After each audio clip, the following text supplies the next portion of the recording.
Welcome to In Lifting Color. On this episode, we speak with Alicia McKenzie, discussing her CrossFit career, motherhood, and current business ventures. See you there.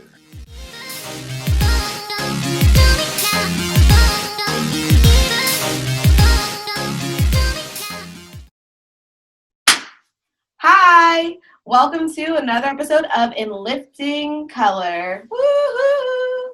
I'm Jess. I'm Brandon. And we have a special guest today, so we will allow her to introduce herself. Tell us your name and where you're from. Hey guys, I am Alicia McKenzie, also known as LiftLikeAMother, all over social media. I am in the DC area, so just outside of Georgetown in a little town called McLean in Virginia. Oh, nice. All right. East Coast, that's cool. So this is a fitness channel. Tell us what your fitness participation is these days. Oh goodness. What do? I do a little bit of everything now. Before it was USAW, weightlifting, CrossFit. Now I'm just trying to stay healthy to keep up with all of my children. So we do a little bit of HIIT, we do a little bit of CrossFit, we do a little bit of biking, a little bit of running, some yoga so I don't get all stiff. But yeah, so my company Amplify is definitely, it kind of encompasses all of that. Cool. So you talked about being hi, I love it. See, I told you. Hi, baby. Can you go that way? Can you go that way? Can you go outside? I don't know where daddy is. Mommy's working. Can you go that way? Thank you. Maddox is with grandma. Go that way. See, it's all good. We love it. It's totally how life is now. So it's all good. It's normal. Yeah. So you talked a little bit about being in weightlifting and CrossFit. What led you to those sports? Complete happenstance.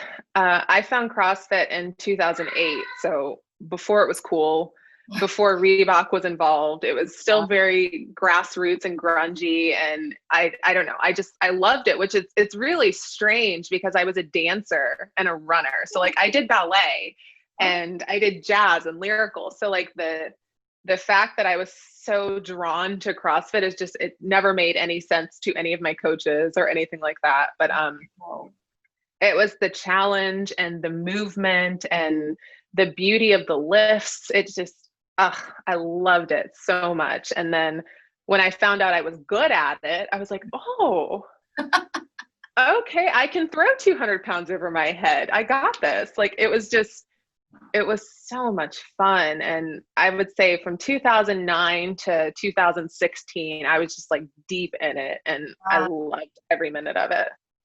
Wow, that's a long time. Cause yeah, like you said, that's when it was just like garage and small gyms, right? Like, yeah, there was none of these huge Reebok CrossFit gyms. And it was just in a cold box with equipment and barbells. And it was so much fun.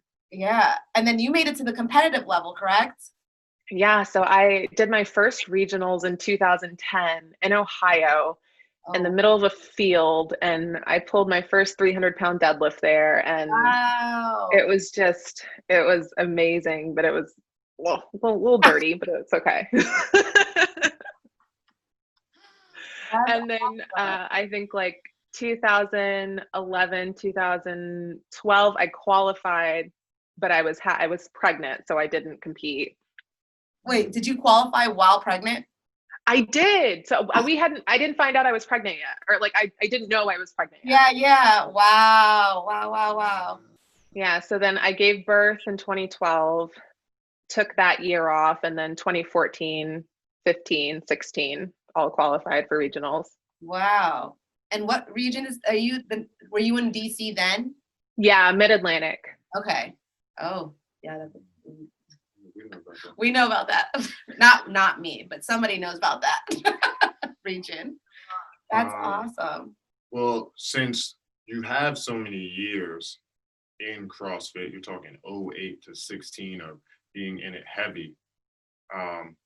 let's ask the question of like, how did you see diversity through those beginning years towards the late years?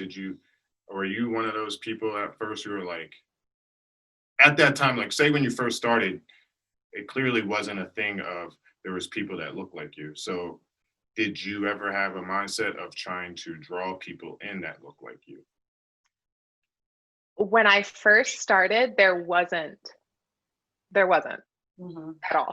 at all. And I don't think, in 2010 and 11 is when we opened our own box. Okay. And from there, you noticed more and more. Yeah. But I think it's in the aspect of, if you don't see it in the community, you build it. Yeah. And then people are drawn to people that look like them. Mm-hmm. So we definitely had more diversity in our box because it was owned by myself and my Mexican mother and my Black stepdad. And it was, you attract people like you. Yeah.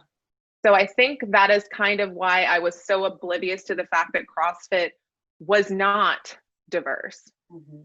Because you're in your own echo chamber and you build what you want, right? Yeah. Mm-hmm. You only saw your box, so you're like, this is what it looks like. Yeah. And social media wasn't really big back then, right? Like I feel like social media hasn't taken off until like 2017, 18, 19. That's when people really decided they could make money from this. And it turned in from just sharing cool pictures to actually creating content and building stuff, right? Like, so Yes. I feel like I was in it at the right time before it got really volatile and the lid kind of blew off. Yes. Yeah. Do you still own that gym? I don't. I sold it to our general manager in 2016 after I had my third baby. Okay. Third, yeah. Well, let me also ask this question though. With owning that gym, did it help in having a diverse gym by its location, or did you really have to go out in the community? I think the location definitely helped. Yeah. Because we are in Northern Virginia and there's a mix of people. You get it all here. And I think that's what draws us to this area as well, because there's a little bit of everything. If you want Indian food, you got great Indian food. If you want Ethiopian food, there's 6 restaurants in the heart of DC that are, or at least there were pre-pandemic. Yeah. Yeah. But I do think that our location helps with the diversity. Yeah. So another aspect that drew me to finding you years ago again, is that you were actively in CrossFit and kind of like you just talked about, competitive, and then found out you're pregnant and have continued to be competitive through being a mom, through motherhood, and also being pregnant. So how has that affected, you think, your community on like what either a pregnant person can do in fitness, how moms can balance fitness and motherhood? How has that influenced, do you think, your community or your engagement with fitness? I think it definitely influenced the community around me for the good, for the better, because I've had a lot of moms come through my gym and they wanted to stay healthy pregnant and they wanted to maintain their activity level. And I'm like, yeah, let's do this. I'm not going to, if your doctor's all for it, I'm all for it. So I do think that motherhood aspect is definitely just a part of who I am. And I don't like to compromise. Yeah. I don't want to say that I'm not going to have kids because I'm so worried about my athletic career. Like, no. I'm going to have babies and I'm going to keep going. Like, it's just, I don't want to compromise. I love my children. And I think I'm able to do what I do because of them, not in spite of them. Yeah. I mean, and it shows, I mean, you are still, like you said, you continue to being competitive and making it to regionals, and you continue to be a mom. So it shows you can have both. Like, you don't have to choose one. And how did you balance those levels of like going to regionals and still, like, because that is traveling and being a mom? I don't remember what regionals it was, but Maddox was really little. I think it was 2016. And he was 7 months old and I was in the back upstairs and in between workouts and I'm pumping. Wow. So I'm sitting in the regionals like the athlete area, and they put up shields around me so I could sit there and pump. So I just think that the balance is there. You just have to do some unconventional things. Yeah. And I mean, you can do it. Like, I think that's a huge thing. Like, just being like, no, I'm going to pump now. I can do it in between my workouts.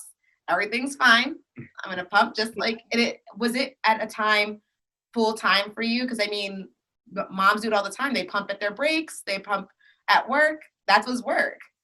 It was, yeah. So I breastfed for 17 months with Maddox. So it was definitely just and he was in the audience. I just couldn't nurse him at that time. So I pumped, and they took the bottles and took it right to the baby. Yeah. Yeah.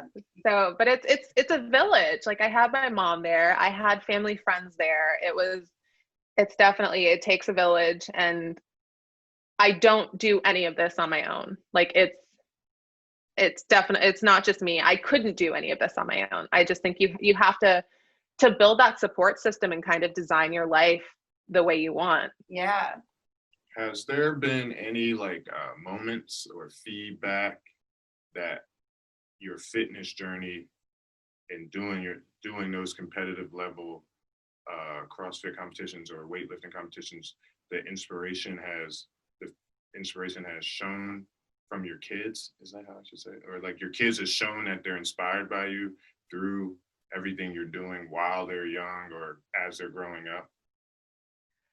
I can definitely see it in them, just in our regular, like, day-to-day life. Like, when it comes to doing things that they don't want to do, like, we're doing the mile challenge this month in December. And at first, like, they hemmed and hawed and like, I don't want to do it.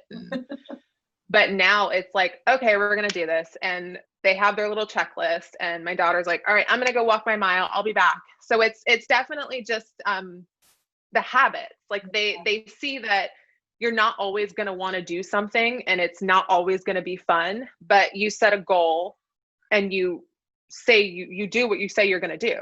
Right. Yeah. That is huge. Oh man. I mean, it's just nice. Because I mean, like I said, I've been following you for a while, so I kind of did already know that story about the regionals, but that's fine. But it's just cool to think about, like, you know, as I get older and seeing, like, you know, at first you're like, I'm doing this for me and my health. And then it becomes like more of a bigger picture, and you're like, holy crapes, like, yeah, I guess I am instilling this. And hopefully they're seeing what I'm doing to guide them in their tough journeys or in goals they want to achieve. So it's really awesome to hear more about it. So yeah, and I think pre-pandemic there was more of it because they were getting into competitive sports. So they were in the volleyball, and they were, like, my daughter was a competitive gymnast training 12 hours a week. Yeah. Pre-COVID. Wow. How old is she? Michaela's 8. Wow. An athlete. So yeah, she was a level 3 gymnast, and it was hard, and she had really bad falls, and she's split the beam a few times, and like there's been a point where like she'll come home in tears, but it's definitely just that it kind of comes with the territory, and if you want to be good at something, you're gonna have to just grind through. Yeah. Gotta grind. So you kind of talked about going through CrossFit till like about 2016. So then where did your fitness level lead you to where you are now? Like, where did it kind of taper off? What was the transition?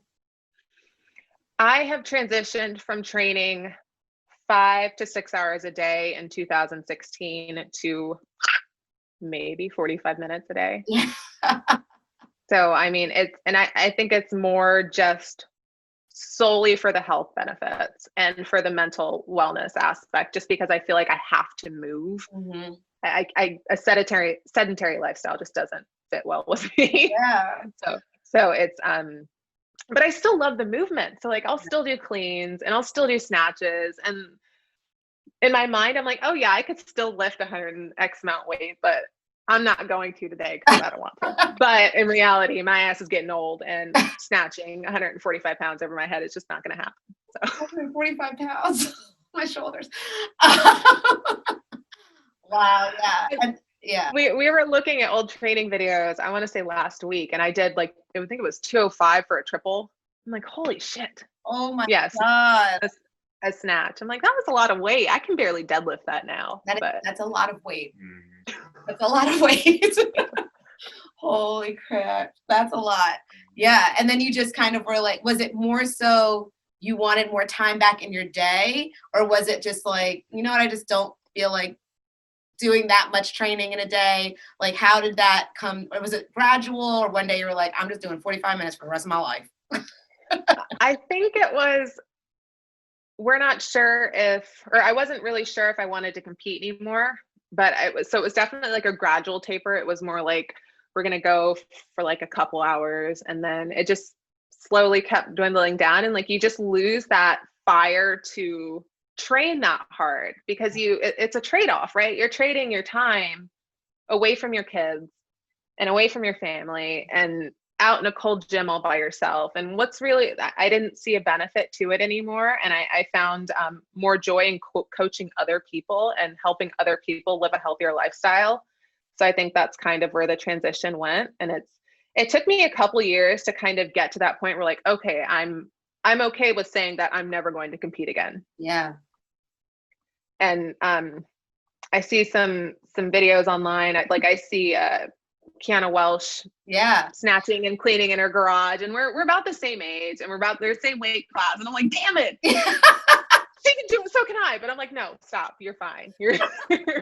There's definitely some FOMO there, like when you see these women training for USAW, and but I don't have the discipline anymore to really dial in the nutrition and really dial in the training, and it's just not there. It's a lot of I guess it's from what I've seen, like I can watch on Instagram all I want and be like, what, I could do that, but it is a lot of sacrifice. Like it's a lot of, like you said, nutrition and the time, and even like the energy, and saying no to things you might really want to say yes to, despite the fact, in spite of your training. And then it's kind of that whole thing. And I think it's really like a shift of, I guess, goals, or a shift of perspective, I guess, in life, and what you would like. Yeah. Tell us about, I guess, LiftLikeAMother Amplify. So Amplify is my newest baby, in the sense that it is the workouts that we do on a daily basis that I don't know, how do I put it? They're functional and they're time conscious. Okay. So I'm very much in the sense of, I want to warm up, I want to do my strength, I want to do my workout, I want to do my cool down, I'm done. That's it. And I want it in under an hour. And I feel like our community is full of similar people that are in a similar journey of their life and of their athletic career. So I feel like it translates, like the training translates really well. And we offer 3 different options. Like we offer barbell, we offer dumbbell, and we offer body weight. And I have clients ranging from 70-year-old women who are trying to get back in shape to 30-year-old men who are fathers and want to work out, but don't really want to dedicate 2 hours of their life away from their family to do so. Yeah. But then there's also this aspect of community service that is very much ingrained into Amplify, in this form of meal packing events for local shelters, or donating, adopting families for the holidays, or raising awareness for Black women and breast cancer. So I feel like a lot of the awareness and the representation is built into Amplify and its mission. Yeah. So what led you to start Amplify? What was the driving force behind it? I think it was definitely a series of events in 2020 that kind of just gave me that final push to do it. I wasn't seeing the support from other communities that I had been a part of in the past. And it's kind of like, if I'm not going to be silent about things to make other people comfortable. Yeah. So I'm not going to not say that Black Lives Matters. I'm not going to not say that the BIPOC community is lacking representation in your community. I'm just not going to be silent about it. So if I can't voice the way I feel or my opinions in this community, I'm going to start one and support those that need it. Yeah. So I think representation matters big time, obviously. Again. That's the common thread of all of our conversations. That's 9 for 9. 9 for 9. Yeah. You're our 10th interview, and every single one has said like representation matters. And especially since we're kind of focused in on more so CrossFit. We haven't got as many people from like the weightlifting community specifically. But just feeling that kind of similarly, especially following the fallout from Greg Glassman, and now there's new leadership, but still feeling that lack of representation, in addition to, is there a lack of influencing diversity in this community? There's so many people like myself, like all of us love this sport and love the movement, love doing it, love the community part, but there's not a lot of people that look like us or are advocating for people who look like us. So how is that kind of the big push was kind of back in June when all of this kind of fallout came from CrossFit, that you made that bigger shift in starting your own community? Yeah, I think there's probably two main events, and I won't name names just because that's not me. I'm not into the cancel culture. I don't like to speak negatively about other people. I just feel like there were things that were done in June that could have been done better, or in April, in May, that could have been done better, that could have been handled better. And I think that was just kind of the push I needed. I had been in this odd transition period for the last year where I was taking on clients in a small, and I wasn't really advertising it because I wasn't really sure what I wanted to do. Yeah. But then 2020 happened, and then I think the writing was on the wall, and here we are. Yeah. Yeah, it was a big shift, I think, for a lot of people. And I think we saw it in I know you don't own your gym anymore, but in the de-affiliations, and it was kind of like, well, what's the right thing to do? I think that's probably been the biggest divider of the people we've interviewed, is that some people were like, oh, we de-affiliated automatically, we're no longer in it. Or some people were like, we want to see the changes and we feel like we need to be the voice. And if there is no voice and we all leave, who will be that voice? So it's that seems to be, while everybody agrees representation matters, there's this weird feeling of, but how do we get there? How do we lead this somewhere that feels supportive? Do you have any thoughts on what we see, what you've done? Kind of like you said, if there's no room for me at the table, I'm gonna make my own table. But what else do you think could be done? What else would you like to see from that community as an outside member, per se? Honestly, I feel like it's very hard to unring a bell. Mm-hmm. And it's very hard to rebuild bridges that have been burned.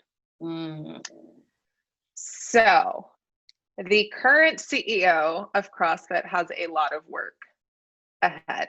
And if you're not going to willingly reach out to the most influential Black and Brown members of your community to bring them into the fold to help make these changes from the inside, then I don't think there's a lot of hope. Yeah. It's a word. Is that a first? I mean, that opinion is a first. That opinion is a first. I do also think a lot of this is just a Jess opinion, but a lot of it can't be done externally, right? Like, I think I don't know him personally, but I think there's a lot of examination that he needs to do on his own understanding. Because I think you can't lead an organization when you don't even know what your understanding of like privilege or what representation means, like those things, because I think that it kind of trickles down, right? You want to do this big thing, but if you don't have an understanding, how can you lead this?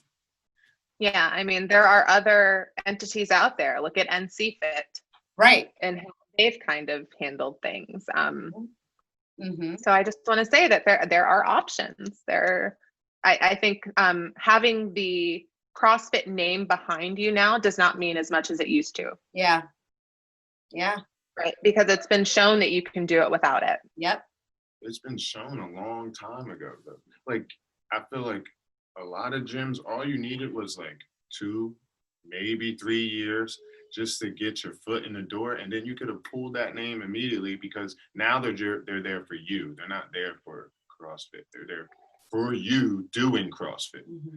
And Exactly. 100%. Yeah. Forever to think about that. It's like, you don't need them. You never needed them. Yeah.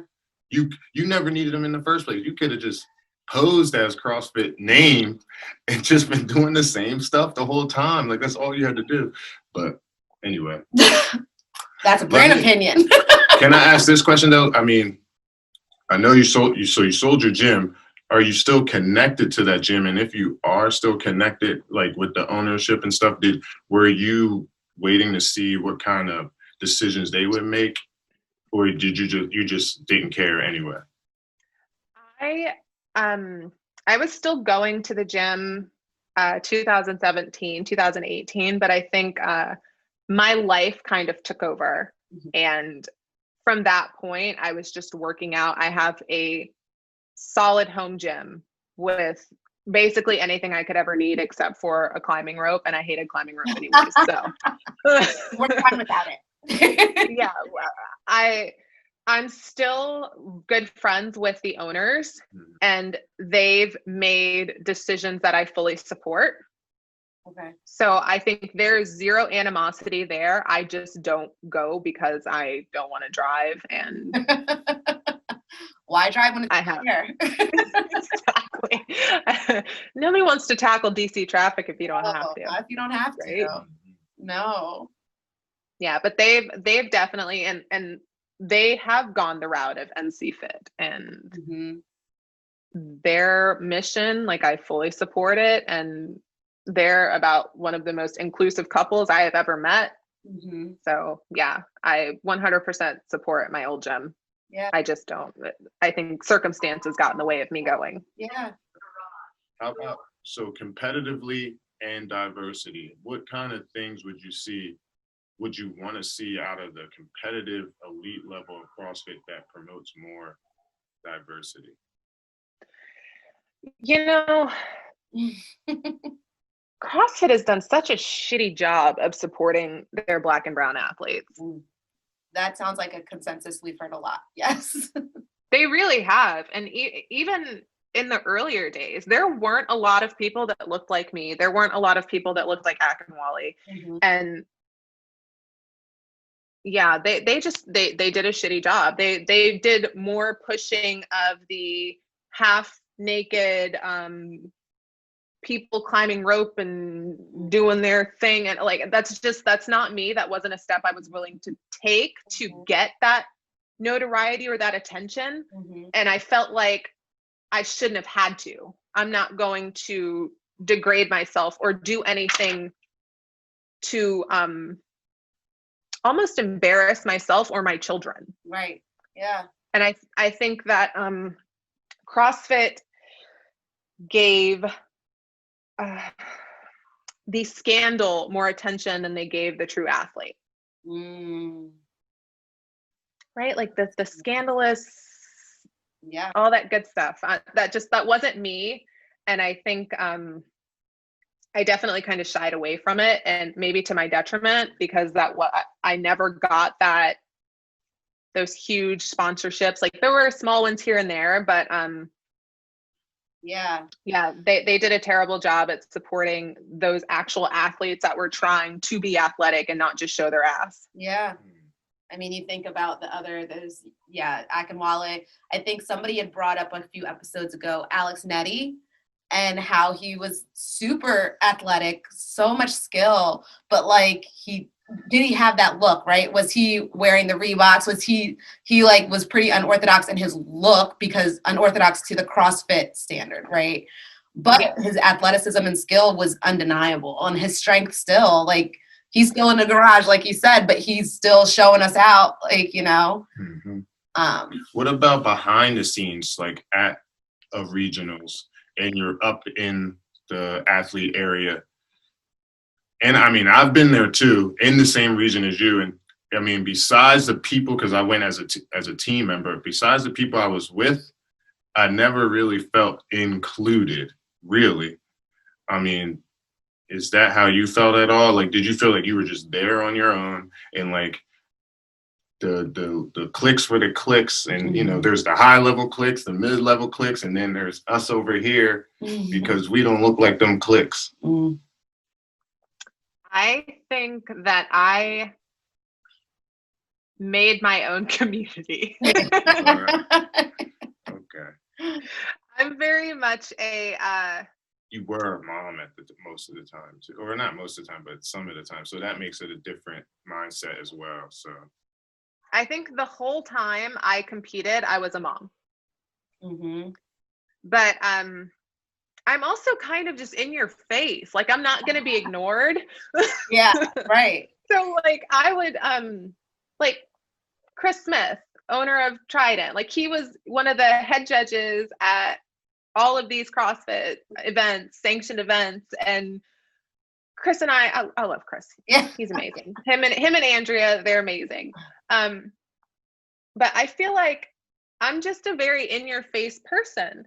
So like I'm not gonna be ignored. And I'm just I definitely get what you're saying, Brandon, about there being the high level clicks, and I was 100% not a part of those, but I didn't feel left out because I felt like we just kind of had our own little area, and we had our community, and we had our support. Like there were people there that came to support us and to support our team, and it was, oh wow, the sun just it went away. It's so nice now. Like, where'd it go? But yeah, and the judges, like they were all, at least the brown ones I knew, they were nice. Yeah. Holy moly. I mean, I think it's cool to hear about your journey, because like you said, you've been doing it since before it was like shiny, cool thing to do. And you kind of touched on, we asked last week on our social media, do you think CrossFit has a certain look they have to maintain? Which, yeah. So. And I mean, I think you can see that from the people that made it to the top every year. Yeah.